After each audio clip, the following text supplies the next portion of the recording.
Muy buenas tardes, convenia de la Presidencia. Saludo a Adelante. la presidenta de la Comisión Nacional, señora Rosario Piedra.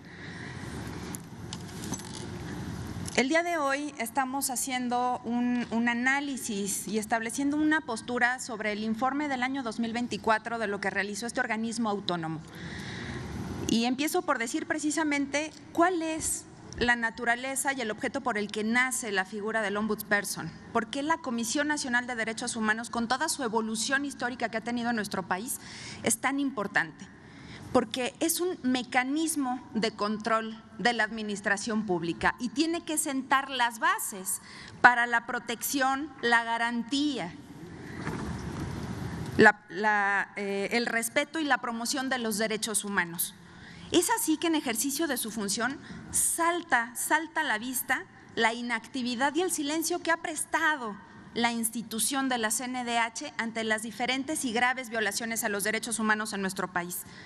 Las características principales de una comisión de esta naturaleza, de un organismo de esta naturaleza, precisamente al ser un organismo autónomo fuera de la administración pública, porque no es una funcionaria pública, eso tiene que quedar claro, en el momento en el que se convierta en un organismo público, tiene atribuciones de autonomía y de independencia y debe ser imparcial. Y en el caso de los derechos humanos, como un organismo de control de violaciones de la administración, violaciones de los derechos humanos de parte de los funcionarios de la administración pública, debe ejercer sus funciones siempre en beneficio de quien ve violentados sus derechos. Y así han ido a lo largo de estos años las víctimas de violaciones a derechos humanos.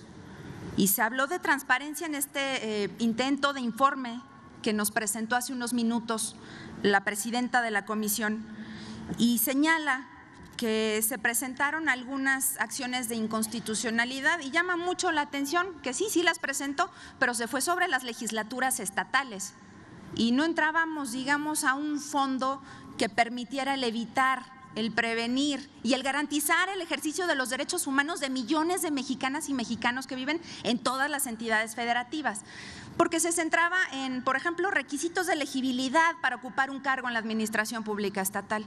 Eso, señoras y señores, es importante, pero no es relevante para la crisis que vivimos hoy en México. No puede ser ajena a los actos y a la herencia del antiguo régimen, dijo hace unos minutos. La presidenta de la Comisión Nacional de los Derechos Humanos de México ha convertido al organismo autónomo que debe velar por la protección y garantía de los derechos de las familias mexicanas, por ser el ala política de protección y comparsa de las ideas del gobierno federal, del que se acabó y del que está empezando.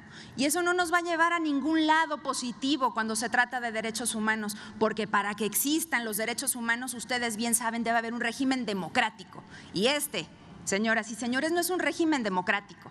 Estamos construyendo un régimen autoritario donde los periodistas son perseguidos y censurados, donde se calla a las víctimas y se disfrazan las cifras para decir que ya no hay ningún tipo de desapariciones forzadas ni tortura, pero se clasificaron 2.500 expedientes de otras resoluciones que ha dictado la comisión.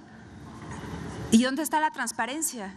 Y se señala como ajena a la agenda partidista. Y entonces, ¿por qué no se manifestó ante la reforma al Poder Judicial o ante la militarización del país cuando teníamos a los organismos internacionales clamando por entrar en razón para evitar posibles violaciones a los derechos humanos?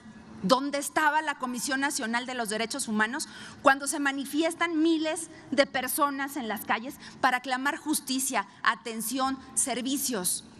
Mejor presentar una controversia constitucional estatal mínima para cubrir cuotas y hacer como que trabajan, pero dejamos en el abandono a los niños que no tenían medicinas, muriéndose de cáncer, y a los padres y madres que gritaban por justicia, por atención, por resolver su derecho, por acceder a su derecho a la salud y atender a sus hijos y garantizar su derecho a la vida. Se les negó la atención y tenemos cientos y miles de familias huérfanas por las olas de crimen, por las olas de la ineficacia.